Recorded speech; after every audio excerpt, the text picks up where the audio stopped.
샬롬 샬롬 샬롬 샬롬. 하나님 사랑합니다. 여러분 주 안에서 사랑합니다.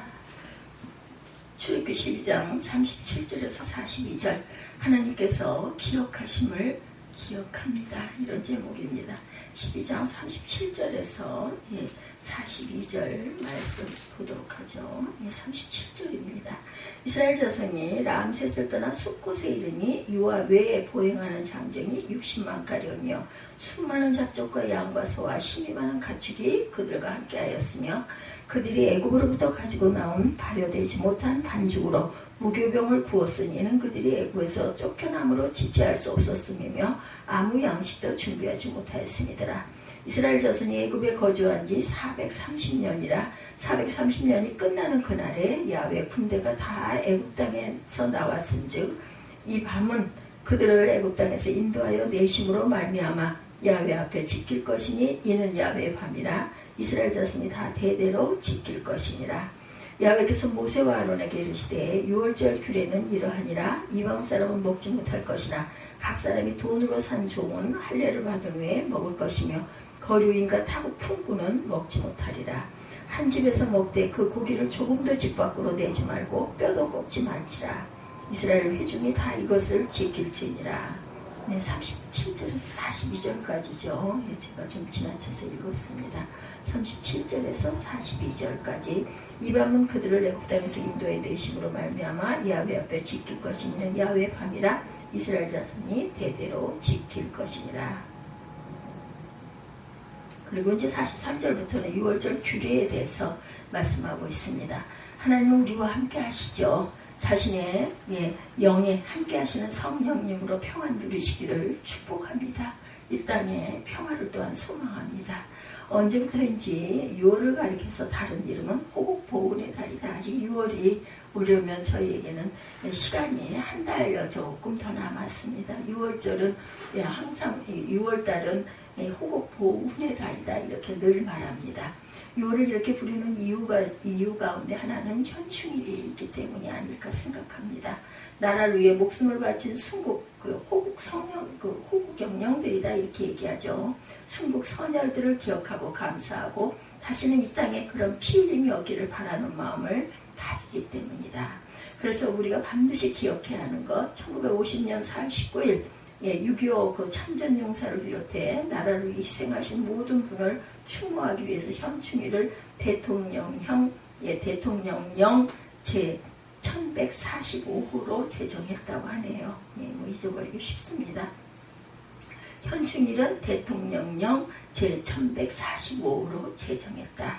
왜 6월 6일을 현충일로 정한 것일까? 한국전쟁이 일어난 25일이 아니고 6일을 현충일로 정한 이유가 있겠죠. 이것은 6월 6일이 14절기 중 하나인 망종과 관련이 있다고 하네요. 망종. 예로부터 보리를 수확하고 모내기를 시작하는 망종은 농경사회에서 가장 좋은 날 중에 하나로 여겨졌다고 그래요. 망종의 망은 망했다는 뜻이 아니라 수염, 꺾으랍다는 종자이죠. 까끌하게 누구의 옥수수 수염같이 그죠?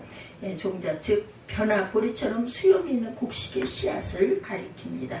보리를 가둬들여서 먹으니 배부르고 모내기 할 수 있으니 희망이 있다라는 거죠. 보리를 거뒀으니 보리 추수는 이제 맥주절로 인해서 끝나죠. 그때.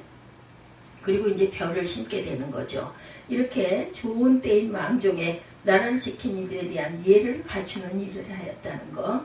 고려 현종 때는 조정에서 장병들의 뼈를 그들의 집으로 가져와서 제사를 하게 했고 조선시대에는 6월 6일에 병사들이 유해를 매장했다고 합니다. 특히 6월에 일어난 6.25 전쟁에서 많은 진병이 희생되었기 때문에 기억하기에 좋은 날로 제정합니다. 현충일이 제정되었던 1956년의 망종이 때마침 6월 6일이기도 해서 이를 고려할 때 매년 6월 6일을 현충 기념일로 지정이 되죠. 그 현충일로 이름을 고쳐서 법정 공휴일로 지키고 있습니다. 보리는 이것을 먹게 되고 변모는 자라서 심게 되는 좋은 때 그런 날이 있도록 희생한 분들을 기억하는 것 참으로 귀한 의미를 갖고 있어요. 저는 참 저도 특별한 애국 자도 아니지만 6월 6일 그 공휴일 때는 뭔가 모르게 마음이 엄숙해지고 묵상을 하게 됩니다. 그날은 또 비가 올 때가 많아요. 무슬무슬 비가 오고 흐린 날일 때가 여러 해 있었던 걸로 기억을 합니다. 현충일에는 태극기 깃발을 너비만큼 내려서 조기를 달아서 조의를 표시하죠. 좋은 날에 그날을 잊게 하는 희생을 생각하고 또한 그것을 기억을 위하여 조기를 다는 것은 아주 의미가 있다고 생각해요. 그날 노는 날로 지나지 않았으면 좋겠습니다. 눈물을 기억하지 못하면 웃음을 잃을 수가 있어요. 웃음을 지키기 위해서 눈물은 늘 기억할 줄 알아야 된다. 하나님께서 모세를 통해서 애굽에서 노예살이하는 이스라엘을 끌어내시게 하셨어요. 그러나 애굽을 다스리는 바로는 그들의 굳은 일을 알았던 노예를 순순히 굳은 일을 맡았던 노예죠. 맡았던 노예를 순순히 내어줄 리가 만무했겠죠. 하나님께서 모세와 아론을 통하여 그 땅에 재앙을 내리시죠. 10가지 재앙. 그러나 애굽이 당한 재앙은 흔히 볼 수 있는 자연재해에 불과할 수가 있었습니다. 바로는 그것을 하나님의 손길이라고 깨닫지 못했고 자기 맏아들이 죽는 엄청난 일을 겪은 후에야 비로소 하나님의 준엄하심을 깨닫고 두려워합니다. 마지막 10번째 재앙인 맞배의 죽음은 애굽에는 심판이었고 이스라엘에게는 죽음이 넘어가는 구원, 패스오버죠. 그래서 6월절 이렇게 얘기합니다. 같은 일이 누구에게나 심판이고 누구에게는 구원이 되기도 한다. 이스라엘은 이날이 구원의 날 되도록 말씀에 순종하여 양을 잡아 그 피를 문틀의 기둥과 그 상인방에 발라야 했다고 그래요. 양을 잡아 그 피를 바르는 일에 순종하자 죽음이 넘어갑니다. 그리고 드디어 노예살이하던 애굽을 떠나게 되죠.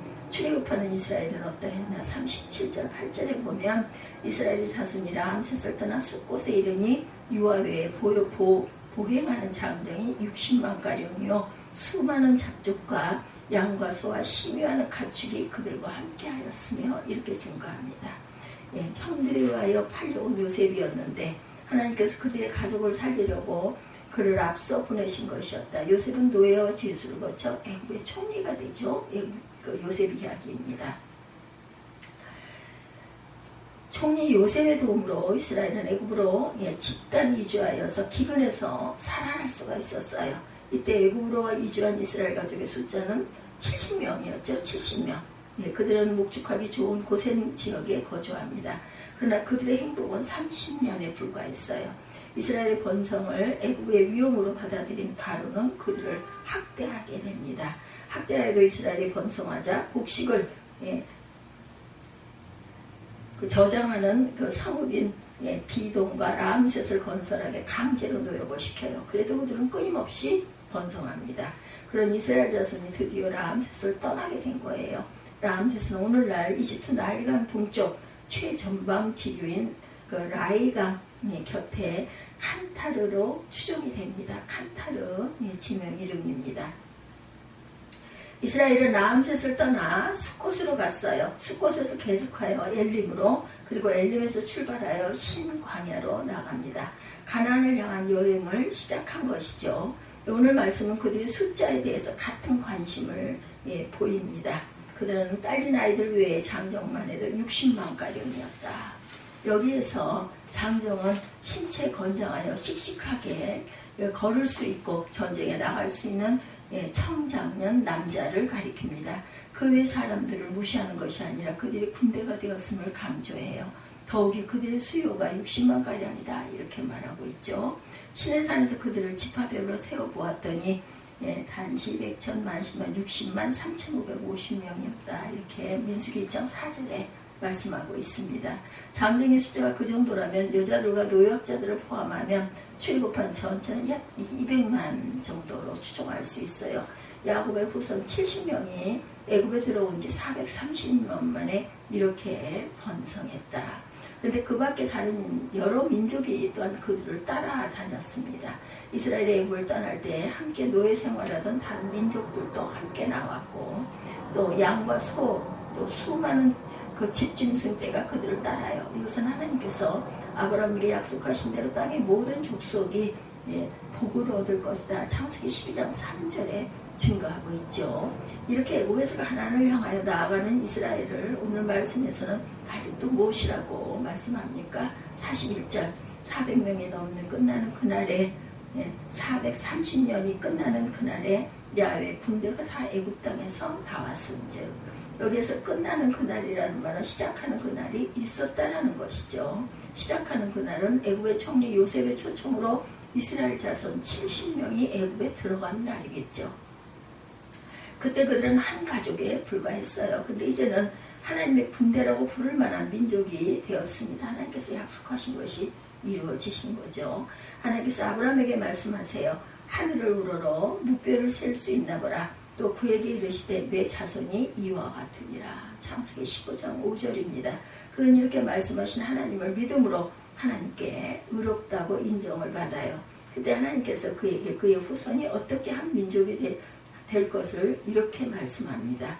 너는 반드시 알라. 내 자손이 이방에서 계기되어 그들을 섬기겠고 그들은 400년 동안 내 자손을 괴롭히리니 그들이 섬기는 나라를 내가 징벌할지며 그 후에 내 자손이 큰 재물을 이끌고 나오리라. 13절에서 14절 말씀입니다.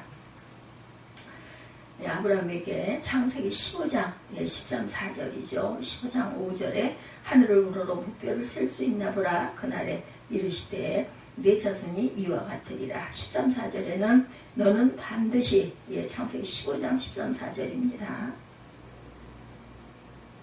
반드시 알라. 내 자손이 이방에서 계기되어 그들을 섬기겠고 그들은 400년 동안 내 자손을 괴롭히리니 그들이 섬기는 나라를 내가 징벌할지며 그 후에 내 자손이 큰 재물을 이끌고 나오리라. 하나님의 말씀대로 그의 후손은 애굽에서 괴로움을 당하였으나 큰 민족이 되어 나오게 되었다는 것. 이스라엘 가족이 언약대로 민족이 되었어요. 이스라엘 가족이 언약대로 민족이 됩니다. 이스라엘이 가족에서 민족으로 성장한 것은 신실하신 하나님께서 말씀하신 그대로 응답하셨기 때문이죠. 이것은 오늘을 살아가는 사람들이 믿어야 할 내용입니다. 하나님의 약속하신 것을 꼭 그대로 이루시는 분이다. 우리를 부르시고 예수님을 그리스도로 믿어 하나님의 자녀가 되게 하신 것 또한 약속의 말씀 그대로 하나님께서 말씀하셨음에도 그 말씀을 믿지 못하는 유대인들을 깨닫게 하기 위해서 그들을 바벨론의 손에 붙이시죠. 그들에게 말씀하십니다. 그 작은 자가 천명을 이루겠고 그 약한 자가 강국을 이룰 것이라. 때가 되면 나 야훼가 속히 이루시리라. 이사야 60장 22절이죠. 하나님은 강하다는 자를 꺾으시지만 약한 자를 또한 세우십니다. 자신의 연약함을 그대로 받아들이고 강하게 하시는 하나님을 의지하시기를 축복합니다. 다시 한번 하나님께서 이스라엘 가족을 어떻게 민족이 되게 하셨는지 살펴봅니다. 39절이죠. 그들이 애굽으로부터 가지고 난 발효되지 못한 반죽으로 무교병을 구웠으니 이는 그들이 애굽에서 쫓겨남으로 지체할 수 없음이며 아무 양식도 준비하지 못하였음이었더라. 하나님께 모세를 통하여 애굽의 마지막 재앙으로 죽음을 예고하셨어요. 한밤중에 하나님께서 애굽 땅에 있는 처음 나온 것들을 모두 치십니다. 임금자리에 앉은 바로의 마다들을 비롯하여 감옥에 있는 포로의 마다들과 짐승의 막배까지 모두 치셨어요. 바로와 그의 신하와 백성이 그날 한밤중에 모두 깨어 일어납니다. 애굽에 큰 통곡 소리가 났는데 초상을 당하지 않은 집이 한 집도 없었어요. 바로는 밤중에 모세와 아론을 불러들여서 너희와 너희 이스라엘 자손은 다시 일어나서 내 백성에게서 떠나가라. 그리고 너희의 요구대로 너희는 가서 너희의 주를 섬겨라. 너희는 너희가 요구한 대로 너희의 양과 소도 몰고 가라. 애굽 사람들은 우리 모두 다 죽게 되었다 하면서 이스라엘 백성에게 어서 이 땅에서 떠나라고 재촉을 합니다. 그래서 이스라엘 백성은 아직 빵 반죽이 부풀지도 않았는데 그 반죽을 그릇째 옷에 싸서 어깨에 둘러매고 나섰다는 거죠. 애굽 사람들은 이스라엘 자손의 요구대로 은부치와 금부치와 의복을 다 내주었어요. 이스라엘은 마치 등이 떠밀리는 것처럼 그 밤에 애굽을 떠나게 됩니다. 이것은 극적으로 표현하는 말이 쫓겨남으로 지체할 수 없었습니다. 예요. 그리고 이것을 상징하는 것이 바로 무교병이다. 무교병이란 없을무, 누룩교, 떡병자를 씁니다. 그런데 누룩교자는 효라고 읽어 효속, 발효다 이렇게 얘기하죠. 그러나 무교병은 효소를 넣지 않은 이스트를 넣지 않아서 부드럽게 부풀지 않은 빵을 말합니다. 본래 우리네 떡에는 효소를 넣지 않지만 효소를 넣지 않아 딱딱한 빵은 상상하기도 힘이 들어요. 효소를 넣어 부풀릴 겨를이 없이 갑자기 이루어진 것을 상징하죠. 무교병은 최고로 갑자기 이루어진 것임을 가리킵니다. 이렇게 갑자기 이루어졌다는 것은 42절 상반절에 보면 이방은 그들을 애굽 땅에서 인도하여 내심으로 말미암아 야훼 앞에 지킬 것이니 이는 야훼의 밤이라 이렇게 말하죠. 모세는 하나님의 보내심을 받아 애굽 땅에 가서 이스라엘 자손의 모든 장로를 불러 모아 하나님께서 하신 모든 말씀을 알립니다. 이스라엘 자손은 하나님께서 굽어 살피시고 그들이 고통받는 것을 보셨다는 말을 듣고 엎드려 경배하죠. 그들은 애굽 땅에 내리는 재앙을 보면서 하나님의 약속을 기다려요. 마지막 재앙이 자기들에게서 피하여 가기를 고대하며 말씀하고 순종하며 양을 잡아 그 피를 문틀에 바릅니다. 그러나 이렇게까지 갑자기 해방이 될 줄은 몰랐어요. 아니 그들에게 주어진 해방은 하나님께서 친히 그들을 인도하여 내시는 놀라운 사건, 이것은 하나님의 주권적인 사건이다 이렇게 말하죠. 두 번째는 하나님께서 주권적으로 인도하십니다. 이스라엘 백성들은 6월절 양으로 총을 19날 흠이 없는 1년 된 수컷을 고르고 나흘 동안 잘 간수해야 했어요. 14일 동안 간수하고 14일날 해질 무렵에 함께 모여서 양을 잡고 그 피를 양을 먹을 집에 문에 바르는 일을 하죠. 문인방과 문지방. 그러나 그것으로 죽음의 재앙에 넘어갈 만한 충분한 일을 하였다고 할 수는 없어요. 다만 하나님께서 그들의 말씀에 순종한 것을 보시고 넘어가 주신 거죠. 패스오버. 떡이나 정성 들인 것 같지만 그렇게 했다고 해서 죽음이 넘어갔다는 것은 은혜라고 밖에 할 수는 없다. 사람은 아주 작은 일을 하고 엄청난 복을 받았는데 자신이 받을 만한 일을 하였기 때문이라고 말하는 것은 어리석음을 드러낼 뿐이다. 하나님께서 아브라함에게 약속하셨고 모세를 통하여 다시 확인하여 주시고 하나님을 믿는 사람들은 그때가 점점 가까이 다가옴을 느꼈지만 마침내 그 순간이 왔을 때 내가 기다렸기 때문에 왔다고 당연히 여길 수는 없어요. 하나님께서 약속하신 대로 놀라운 일을 이루어 주셨음을 감격하고 찬양할 수밖에 없습니다.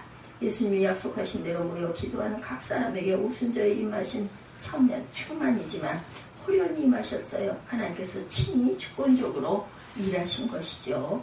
이 세상 마지막 때도 마찬가지다. 그때가 왔을 때 당황하는 분이 없기를 바라요. 자신이 기다렸기 때문에 그날을 맞이한 것처럼 의수되는 분도 또한 없어야 합니다. 이건 마땅히 말씀에 순종하여 힘쓰아야 하는 일들, 그러나 하나님의 임하심은 우리가 한 일을 비하여 훨씬 놀랍고 아름답고 엄청나다라는 것, 우리는 감격스럽게 찬양할 수밖에 없어요. 하나님의 일하심을 믿고 기대하는 저와 여러분들이 되시기를 주님의 이름으로 축복합니다.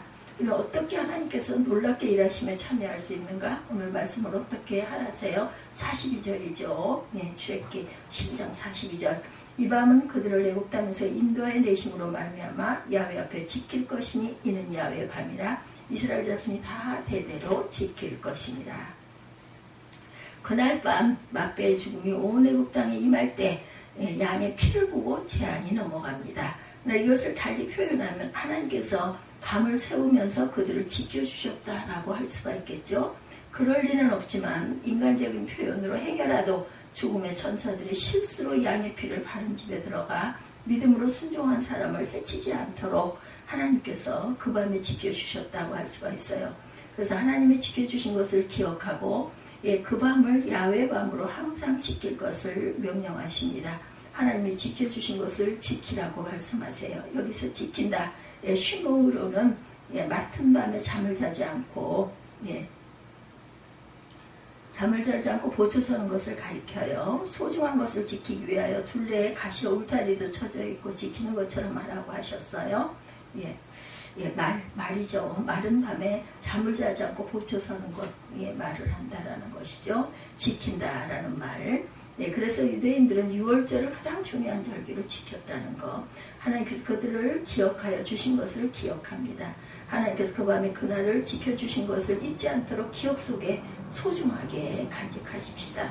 근데 그리스도인들이 지킬 엄청난 사건이 있어요. 예수님의 6월절 어린 양으로 십자가에 돌아가신 거예요. 예수께서 무엇을 명령하세요? 누가복음 22장 19절이죠.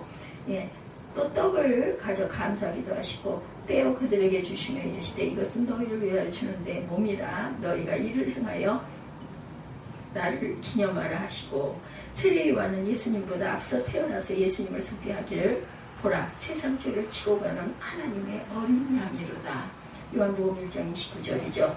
예수님은 자신의 세상에 오신 이유를 자기 목숨을 많은 사람의 대속물로 주려 할 때 마태복음 20장 28절입니다. 예. 자기 목숨을 많은 사람의 대속물로 주려 합니다. 이렇게 증거하죠. 그리고 십자가를 지신 자신을 너희를 위하여 주는 내 몸이라 라고 말씀합니다. 예수님은 세상 죄를 지고 가는 어린 양으로 자기 목숨을 많은 사람의 대속물로 주셨어요. 그리고 이것을 기념하라고 하십니다. 여기서 기념한다는 말은 기억한다는 뜻이죠. 기념하는 것은 기억하는 것이고 예수님은 제자들이 십자가에 돌아가셔서 예수를 잊지 않고 기억하도록 성찬식을 제정하십니다. 유대인들은 6월절에 양을 잡고 그 피를 바르고 쓴나물과 무교병을 먹음으로 하나님께서 그들을 지켜주신 것을 마음속에서 사라지지 않도록 지켜야 했다. 그리스도인들은 하나님께서 약속하신 말씀이 나사렛 예수님에게 이루어진 것으로 받고 그것을 잊지 않고 기억하기 위하여 성찬식을 합니다. 우리가 성찬식을 통해서 기념하는 것은 예수님의 십자가를 통하여 하나님이 이루신 일들이에요. 이스라엘 애굽에서 다만 양을 잡아 그 피를 바른 것을 보고 죽음이 넘어가게 하신 것처럼 예수를 믿고 영접한 것을 보고 의롭다고 인정하여 주셨죠.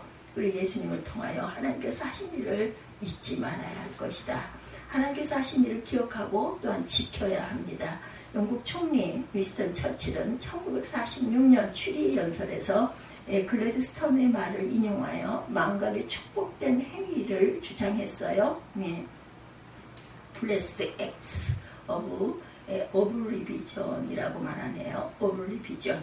2차 대전 승자인 영국이 패자인 독일의 죄를 망각하자는 대답한 주장이 있어요. 과거의 상처로부터 생겨난 증오와 복수가 아니라 미래를 봐야 한다 말합니다. 옳습니다. 그러나 절대로 잊지 말아야 할 것이다. 하나님의 은혜를 잊으면 교만할 수밖에 없는 인간이 됩니다. 실패를 잊으면 같은 실수를 반복할 수밖에 없어요. 그래서 하나님이 지켜주신 것을 마음에 지키라고 하나님이 기억하신다는 것을 기억하라 말씀하죠. 해방된 이스라엘이 무교병을 먹음으로 하나님의 은혜를 기억하였던 것처럼 우리는 성만찬을 통해서 하나님께서 하신 일을 기억해야 한다. 하나님께서 하신 일을 잊지 않기 위하여 말씀의 사람이 되시기 바랍니다. 예수님의 성품을 닮는 큐티는 하나님께서 어떤 일을 하셨는지와 함께 그래서 우리가 어떤 사람이 되어야 하는지를 함께 생각하게 하는 도구다. 말씀을 관찰하고 뜻을 생각하고 삶에 적용하십시다. 5년간 40개 도시의 참전용사 1,500명을 찍어서 더 늦지 않게 더 많은 용사를 찾아뵐게요. 조선일보 2022년 6월 16일자입니다. 사진작가 라미현의 프로젝트 솔저에 관한 뉴스를 또한 보았습니다. 작년에 라미현의 소식을 듣게 되죠. 프로젝트 솔저는 외국에 사는 6.25 참전 용사들을 직접 찾아가서 이야기를 듣고 군복 입은 그들의 사진을 남기는 작업이었다고 합니다. 5년 전부터 미국, 영국 40여 도시를 방문해서 지금까지 참전용사 1,500명을 찍었고 이들에게 사진액자를 선물로 전달했다고 해요.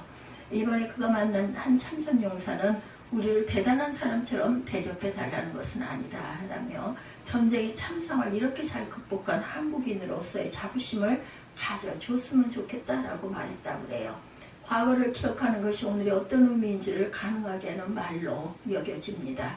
과거에 대한 기억이 오늘 지켜 줄 수 있어요. 동물의 행동 심리를 연구하는 동물학자들이 매우 재미있는 것을 발견했는데 쥐의 기억력은 3분밖에 안 된다고 하네요. 고양이가 뒤따라와서 구멍으로 들어갔으면 얼마 동안 꼼짝 않고 있어야 하는데 금방 다시 나오다가 먹힌다는 거예요.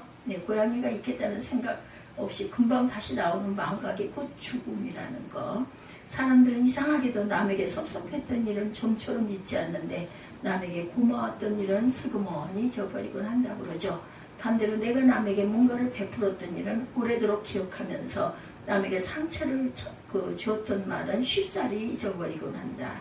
그래서 물기름은 고마운 일만 기억하고 살게도 짧은 인생입니다 라고 간파합니다. 오늘 말씀은 하나님의 기억하심을 기억하라고 하세요. 하나님의 기억하심을 믿음으로 소망할 수 있습니다. 그리고 겸손할 수 있고 하나님의 기억 속에는 인생임을 절대로 잊지 않는 저와 여러분들 꼭 기억하고 가는 저와 여러분들이 되시기를 주님의 이름으로 축복합니다. 오늘 하나님의 말씀 속에서 하나님의 귀한 은총을 경험하시고 또 주 안에서 승리하시는 저와 여러분들이 되시기를 주님의 이름으로 축복합니다. 15절에서 20절 무교절을 지키라 이런 말씀과 함께 예를 나눴습니다. 기도하시겠습니다. 12장 37절에서 42절 두 번째 말씀 하나님께서 기억하심을 기억합니다. 이런 말씀입니다. 기도하시겠습니다.